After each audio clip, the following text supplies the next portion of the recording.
I heard about the Uber driver who was killing his passengers without anyone knowing.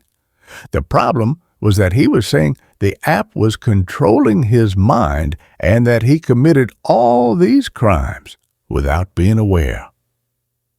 We always hear about problems from drivers, whether Uber or others, and the strange messages they send you. Sometimes you feel like the person you're communicating with is suspicious, but it never crosses your mind that the person you're riding with might kill you. What you'll learn today will completely change your mind and make you very careful if you use these apps a lot. On February 20th, 2016, in Michigan, USA, a young man named Name filed a police report. He said he rode with a very suspicious and crazy Uber driver and that one day he was going to kill someone. The driver's name is Jason Dalton. He said that when he first rode with him, he was very calm and polite, and there were no problems. He even felt comfortable with him, and they were chatting. Until he got a phone call, after which everything changed.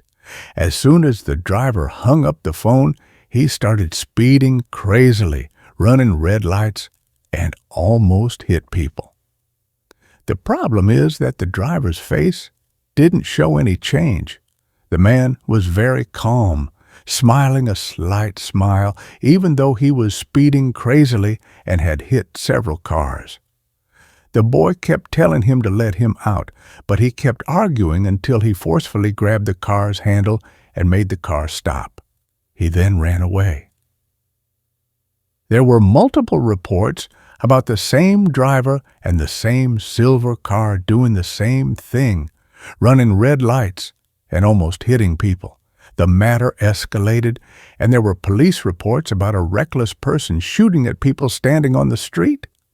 Of course, if you know who this reckless man is, the problem is that after the driver dropped off the boy, he went home, took his gun, got back in his car, turned on the Uber app, and started looking for a customer. A girl named Name agreed to a trip with him. As soon as he arrived at her location, he started asking everyone standing on the street if they were Name and if they had ordered an Uber. There was a woman standing there with 5 children. He asked her if she was Name and if she had ordered an Uber. She said no, so he greeted her and walked away calmly. The problem is that he asked her very politely and respectfully, and after exactly 2 minutes, he returned to her without any warning, pulled out his gun, and shot her randomly until he emptied the magazine. Unfortunately, 4 bullets hit her. He took his car and sped away. The problem is that he wasn't just running red lights, but because of the many crashes he caused, his car was damaged. So he went home, parked his car, took the gun again, took his father's car, turned on the Uber app, and started accepting rides. The problem is that he completed 3 successful trips without any problems. The world was kind, and the 3 people testified that he was a very polite and good person. They even liked him, and he was even singing along to the songs they were playing. In other words, he didn't do anything to them. But after these 3 trips, without warning, Jason saw a man parked with his son on the road, and without thinking, he pulled out his gun and shot them both, for no reason. A woman witnessed what was happening and called the police, but by the time the police arrived, Jason had vanished. He went to a restaurant and saw 3 elderly women and a young girl. As soon as his eyes met theirs, the Arab took out his gun and finished off all 4 of them. He made sure they were dead and then left. Strangely, he opened another Uber app and started receiving customers. You might wonder how the police haven't caught him yet. The problem for the police is that his father used to travel to distant places and move from one place to another, so it was difficult for them to find him in a short period of time.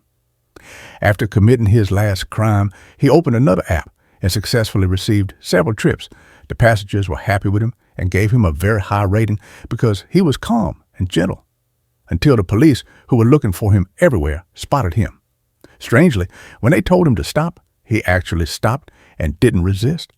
Even though he was armed, they expected him to attack them or do something strange. But the opposite happened. He was very peaceful and surrendered himself.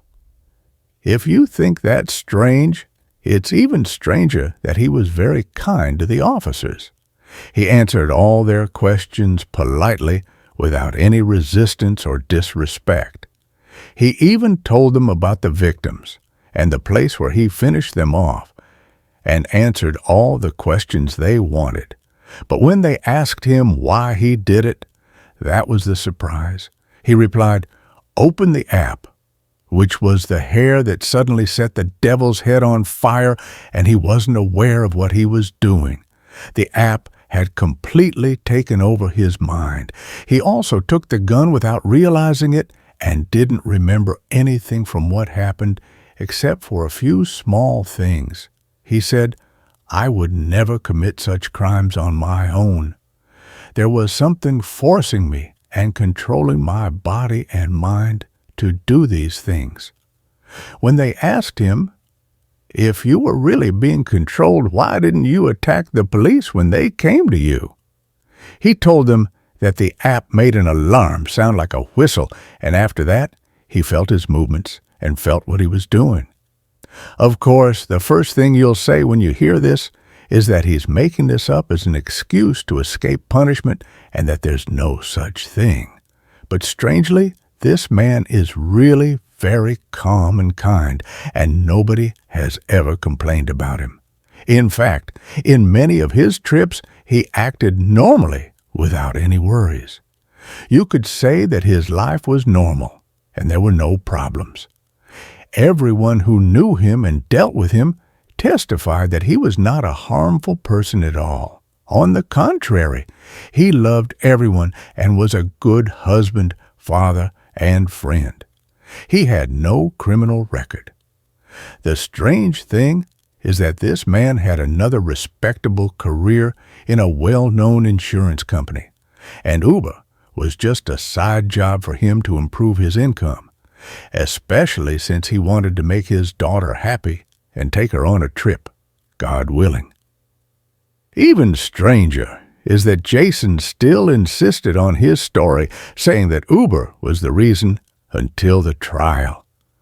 5 minutes before the trial, he confessed to all the crimes he committed and said, "I did this and this and this and this," and was sentenced to life in prison. But forget all that, and let me tell you something strange. After the trial, the police found a message written by Jason's own hand, in which he said he would demand $10 million in compensation from Uber for what they did to him. After that, we didn't hear anything else about the matter. So, there's an unanswered question. What is the reason for all this? Do you really think there was something strange controlling this man's mind, or is all that he said just excuses to get rid of these accusations? Finally, I want you to pay close attention when you ride with any driver, whether from Uber or otherwise. Be careful, because crimes committed behind these things are countless. Be very careful and be aware of anyone close to you when they ride Uber or any taxi. Make sure you know their information so that, God forbid, if anything happens, you'll know where they're going and what they're talking about. I'd like to know your opinion in the end, and tell me about any topic you'd like to discuss.